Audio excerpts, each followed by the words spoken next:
Jadi Amsal ini penulisnya seorang profesor doktor, saudara. Dia seorang yang Tuhan katakan yang paling berhikmat sezamannya, dan tidak ada lagi yang lebih pintar dari dia setelahnya. Gitu. Jadi benar-benar titelnya masih panjang, ya.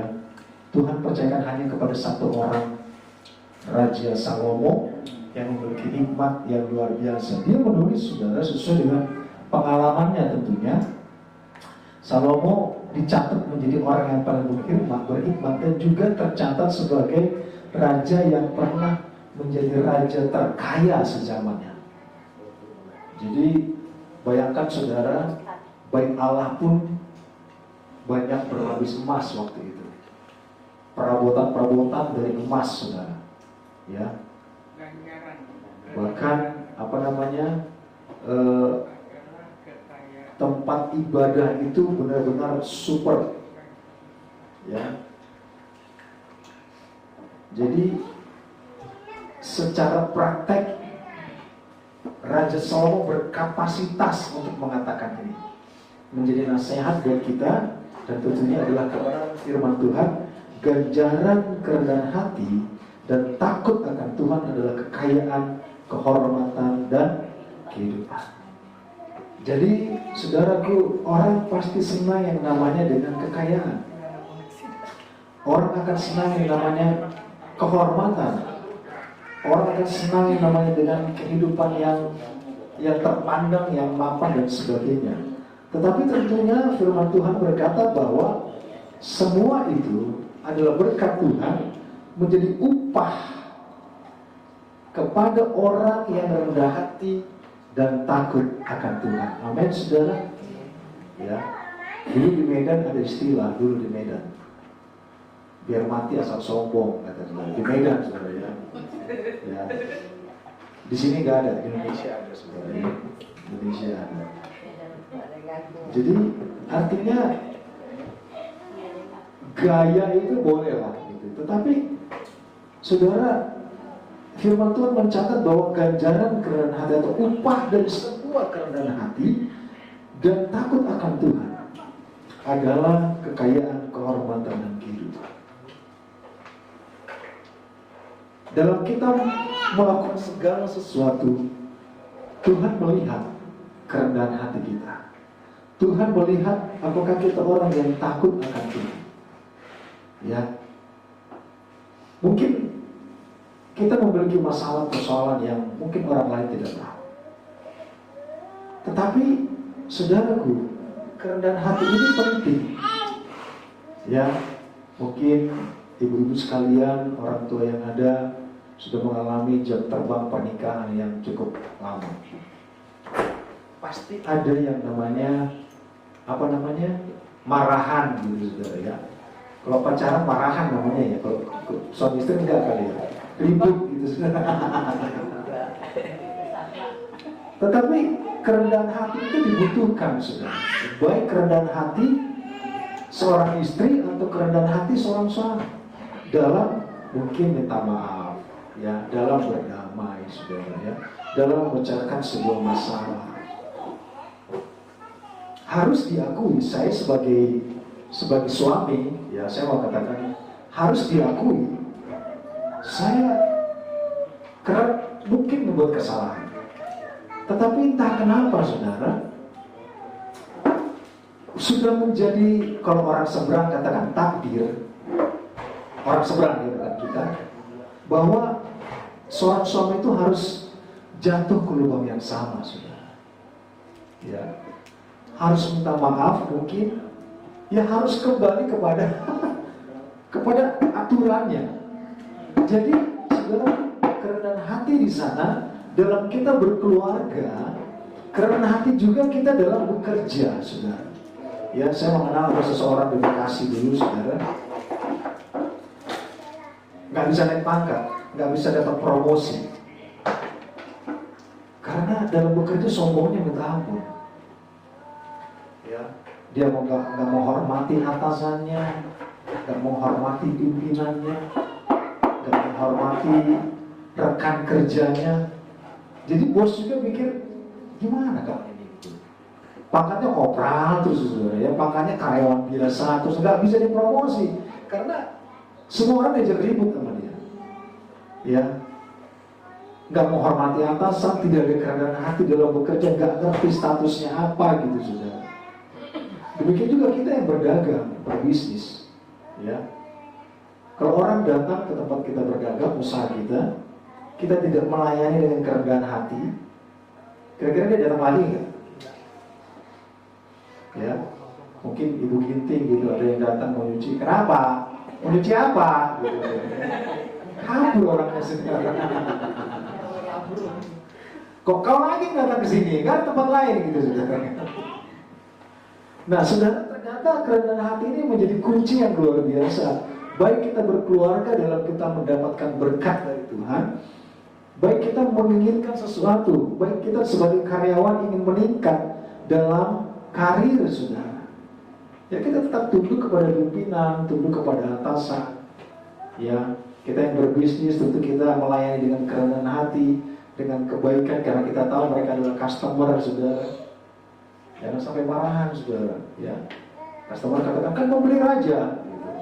Ya kita balasan, emang raja mau beli di sini gitu kan? Jadi ribut saudara ya. Gimana dia mau beli gitu loh. Nah, ganjaran kerendahan hati dan takut akan Tuhan. Dalam kita melakukan sesuatu dalam kehidupan kita, saudara, Tuhan melihat apa yang kita kerjakan dengan takut akan Tuhan. Amin. Ya, kita kerjakan dengan ketulusan. Kita kerjakan dengan hati yang penuh sukacita dan karena kita tahu ada Tuhan melihat. Amin, saudara. Dan ternyata ganjarannya apa? Upahnya apa? Tuhan berjanji ada kekayaan Tuhan berikan. Tuhan berjanji ada kehormatan. Dan Tuhan berjanji ada kehidupan. Amin, saudara. Terlepas kita berpikir kekayaan itu relatif, ya, nggak perlu harus materi, gitu, nggak perlu harus apa. Tetapi saudara, ini yang Tuhan mau berikan dalam kehidupan kita. Ini yang mau Tuhan nyatakan dalam kehidupan kita. Raja Salomo menjadi raja yang paling berhikmat sejak manusia ada. Bahkan Raja Salomo adalah raja yang paling kaya sejak manusia ada. Sesuai dengan pengalamannya menasihatkan kita bahwa ternyata ganjaran kerendahan hati dan takut akan Tuhan adalah kekayaan, kehormatan, dan kehidupan. Amin, saudara. Ya, ini yang kasih nasihat bukan orang di pinggir jalan, saudara. Ini firman Tuhan. Terlepas kita banyak menerima nasihat dari orang lain, kita menerima nasihat dari mungkin saudara, keluarga kita, saudara. Ya. Dan tidak sedikit orang yang mencari kekayaan dengan cara yang tidak benar, saudara. Saya pernah ke suatu tempat di Cengkareng, saudara. Saya dikenalkan. Sudah lama dulu dikenalkan. Dia bilang, itu keluarga kita itu orang kaya. Wih, ngeri juga, mantap. Dia punya proyek sana sini banyak, pokoknya benar-benar dia orang kaya di Jakarta yang merantau dari kampung kita. Dan kita kayaknya melihatnya wah luar biasa. Apa rahasianya? Kan kita harus tahu dong. Kita sebagai orang muda perlu belajar apa rahasianya gitu. Ternyata ada yang tidak sempurna, ya. Ternyata ada yang tidak sempurna. Ternyata dia dengan cara yang, maaf kata saudara, salah satu anaknya tidak sempurna. Ternyata orang bilang, iya, dia bermain dengan kuasa Tuhan. Itu bisa terjadi. Orang berpikir, oh gimana kalau orang cari kekayaan dengan cara seperti itu? Bisa, mereka bisa. Tetapi ada bayarannya, ya. Bukan cuma kehidupan sekarang harus dibayar, kehidupan yang akan datang juga. Kenapa? Karena jiwanya sudah tergadai, imannya sudah tergadai, saudara. Kehidupannya ke depan sudah tergadai.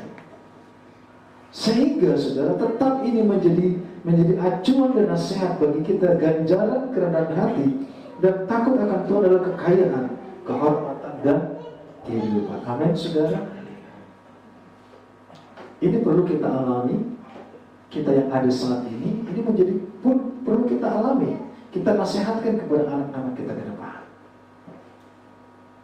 Mari kita perhatikan lagi dalam Amsal 3 ayat 6. Amsal pasal ketiga ayat 6, saudara.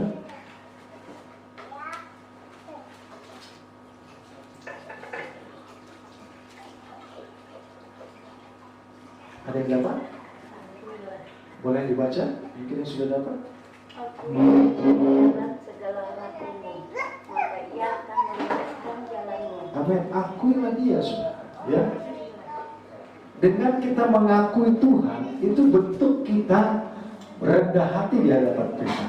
Dengan kita mengakui Tuhan, itu bentuk kita takut akan Tuhan. Dalam setiap jalan kita, dalam setiap rencana kita, dalam setiap apa yang kita kerjakan, saudara, firman Tuhan katakan, akuilah dia dalam segala lakumu, maka ia akan meluruskan jalanmu. Amin, saudara. Tidak sedikit kita perhatikan orang dalam mereka bekerja, dalam mereka berusaha, dalam mereka sekolah, menghadapi begitu banyak hal yang berbelit-belit dan berlika-liku, saudara.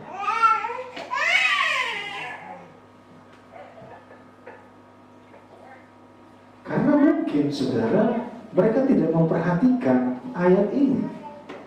Dan dikatakan lagi oleh Raja Salomo lewat Amsal, dikatakan, akuilah dia dalam segala lakumu, dalam segala perbuatan kita, dalam segala tindakan kita, dalam segala rencana kita, maka ia akan meluruskan jalanmu. Amin, saudara.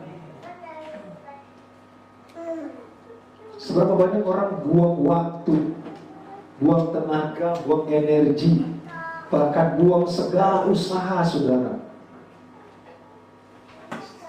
tidak menemukan jalan yang mereka temukan. Berputar-putar dalam masalah yang sama, berputar-putar dalam keegoan yang sama, berputar-putar dalam temperamental yang sama, saudara. Bagaimana Tuhan bisa meluruskan jalan kita, saudara? Karena kita pun tidak memberikan, tidak mengakui, tidak menyerahkannya kepada Tuhan. Dikala kita mengakui Tuhan dalam jalan segala suatu rencana kita, saudara, tentunya Tuhan akan meluruskan jalan kita. Tetapi saudara, kita perlu tetap lurus ke arah yang Tuhan kehendaki. Terlalu banyak orang berputar-putar dalam kehidupannya karena mereka tidak mau mengakui Tuhan. Mereka tetap berputar-putar dalam sikapnya, dalam temperamennya, dalam cara hidupnya, saudara, dalam pola berpikirnya, saudara. Tetapi rahasianya yang Tuhan kehendaki adalah dikala kita merindukan tujuan kita tercapai, kerinduan kita tercapai, doa kita didengar oleh Tuhan, mari kita mulai mengakui Tuhan dalam jalan kita, dalam segala laku kita. Lewat doa kita malam ini, kita harus mengakui Tuhan. Kita harus meletakkan di bawah kaki Tuhan. Kita harus memberikan Tuhan kesempatan, dan saudaraku, waktu seluruhnya Tuhan ambil alih apa yang kita rindukan dan doakan, baik buat keluarga, buat anak-anak, buat usaha, buat masa depan saudara yang ada di hadapan kita.